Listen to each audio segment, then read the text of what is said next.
All right, so I was going through the comments section before I started working on my last video of the day, which should be my last video of the day. It's been Sunday and I've been working nonstop all day. I'm pumping out videos, doing a live stream, and making shorts, just like a good little pro should be, working when he should be resting. Anyhow, I saw this comment after posting the video of my bathroom, and yes, the rest of the house is equally as messed up. Like I said, there's a racquetball sized hole in my cabinet in the kitchen that is just every time I open the cabinet, it like cheese grades the wood and puts it inside of the pantry. But what are you supposed to do? It's not like I have a good credit score. I showed you guys right now my credit is probably sub 500, probably even less because I'm broke. But anyhow, I saw this comment, the landlord should be ashamed. Is it even possible for anyone in power to feel shame? Like the other day, there was a politician, a Republican from Pennsylvania, that was defending the minimum wage. Have you no shame, sir? Because people who defend the minimum wage, especially politicians, should have to live on the minimum wage to show that it is nearly impossible to live on it. Politicians should be paid nothing. I think that to be a politician should be a volunteer gig because if you have enough money to run for office, you don't need money. You absolutely should be working for free. Besides, how often does a politician work anyway?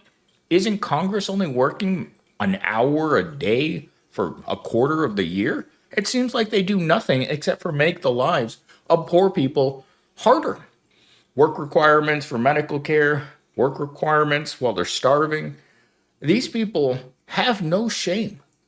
And to me, to see an entire portion of society that has no shame, it makes me wonder what happened to shame. You used to be able to feel it when you did something bad, right? When you left an upper decker on the toilet or you took something you didn't pay for, you felt shame, or you should. But these people, rich people, don't feel shame. It's like, oh, my workers are starving. Well, it's their own fault. And you know what I've heard? And I heard this from a manager while I was working at the university. This job isn't designed for you to be able to pay rent with. Now, tell me, what kind of jobs? I mean, they should come. You know, when you go on Indeed, there should be a skull and crossbones on every single job on Indeed that's not designed to pay rent.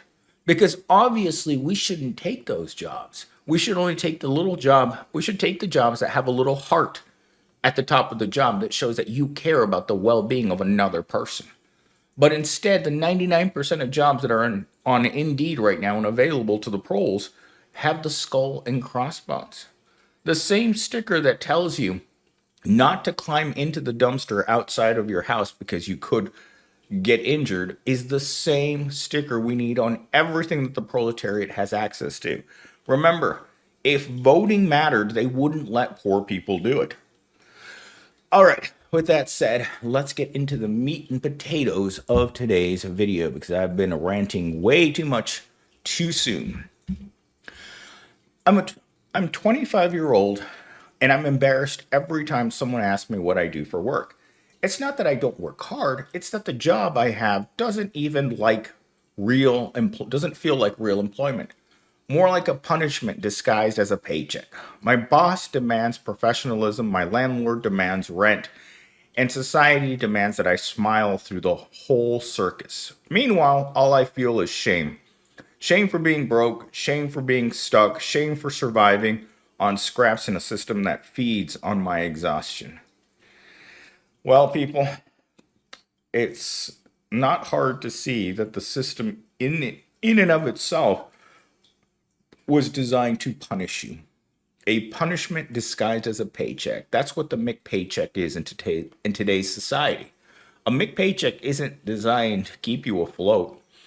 As ChatGPT likes to say, work is currently a raft with a bunch of holes in it. And once that raft goes down, you got to jump from that raft over to the next raft, or else it will take you down as well. And that's work in a nutshell in today's Mick economy. Because If jobs were designed to help people, they would be stable, they would be well paying, and you wouldn't be spending your nights worrying about how you're going to squeeze another ration of food out of the $30 you just spent at a Kroger's. And believe me, I was walking out of that store and that bag didn't feel like it had anything in it. I bought like three or four things and I'm like, this is what $30 buys you in today's economy? Well, this is 2 hours of the minimum wage in this bag. And it's laughable because you're exhausted at the end of the work week. And what do you have to show for it? You go into the weekend knowing full well you better find another way of making money, Prole. And because shame for the way that you live is not something that's built into the system.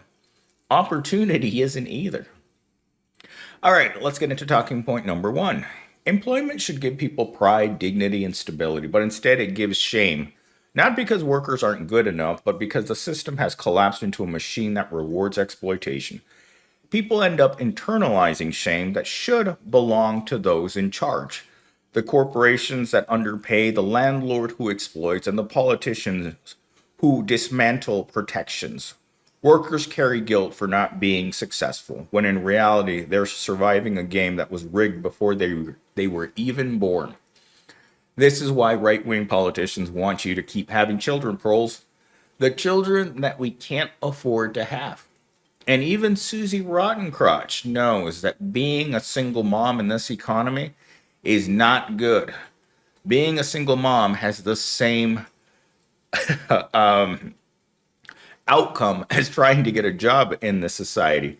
Being a single mom is something that is circled and put a red line through the middle of it. Don't be a single mom. The only problem with that is you have an aging population that isn't having children. And for one simple reason. Even poor people know it's tough to live on one income trying to support yourself. My morning breakfast consists of 2 hands of dirt thrown in my mouth, and I call them Cinnamon Toast Crunch. That's what life is like down here at the bottom. And it's very unfortunate because these people work.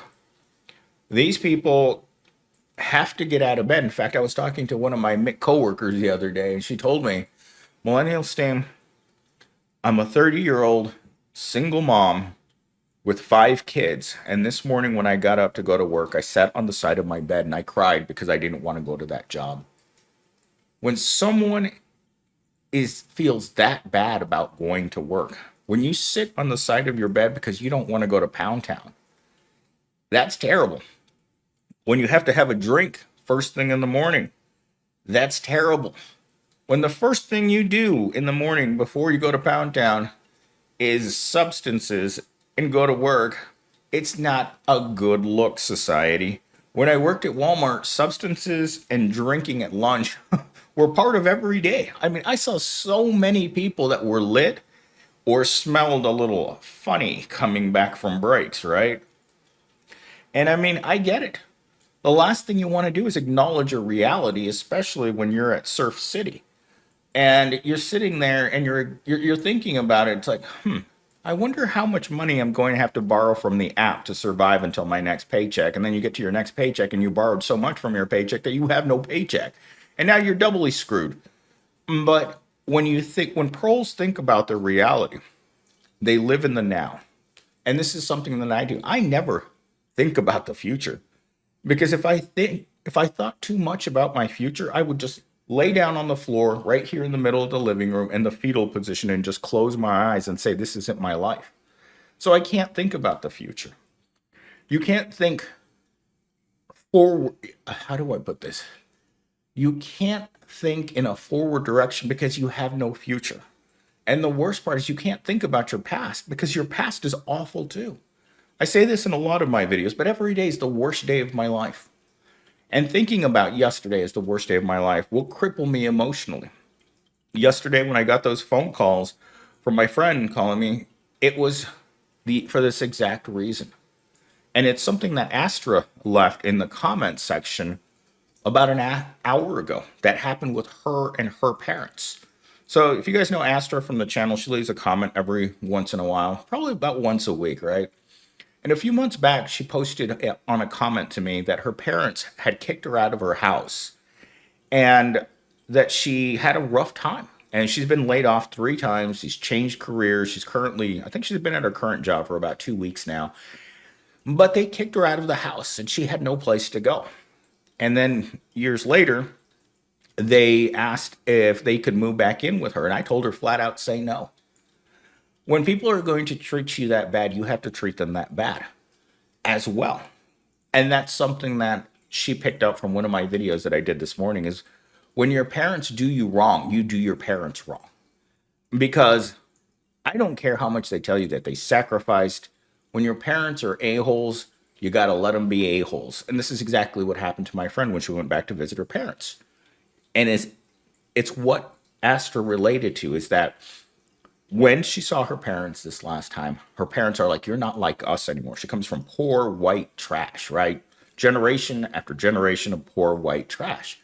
And now that she's managed to elevate herself a little higher than them, living at a slightly higher tier, it's like, we don't know you anymore. And that was the beginning of the end of her relationship with her parents. They wanted to disown her because she was doing better than them. And I think this is really what happened with me and my parents, because my parents were awful people. But as I grew up and I embraced especially education, they saw that I was drifting further and further away from how they lived.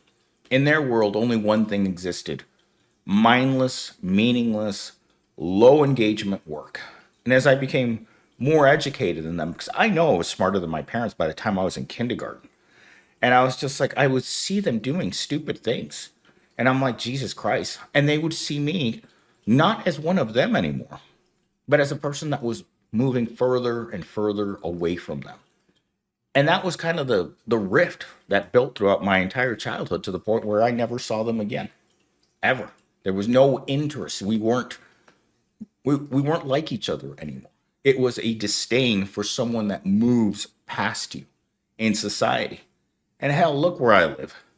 This isn't moving past them, but the bar was set so low for them that seeing you do better than them at a much younger age meant that they didn't feel like they knew you anymore. You were too bougie for your parents.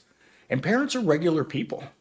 They just happened to do the dirty and made you even though you didn't want to. If I had any a say on whether or not I wanted to be conceived behind a Taco Bell by Johnny Sixpack and my mother, the town bicycle, I would have said, hell no. You think I want to grow up like this?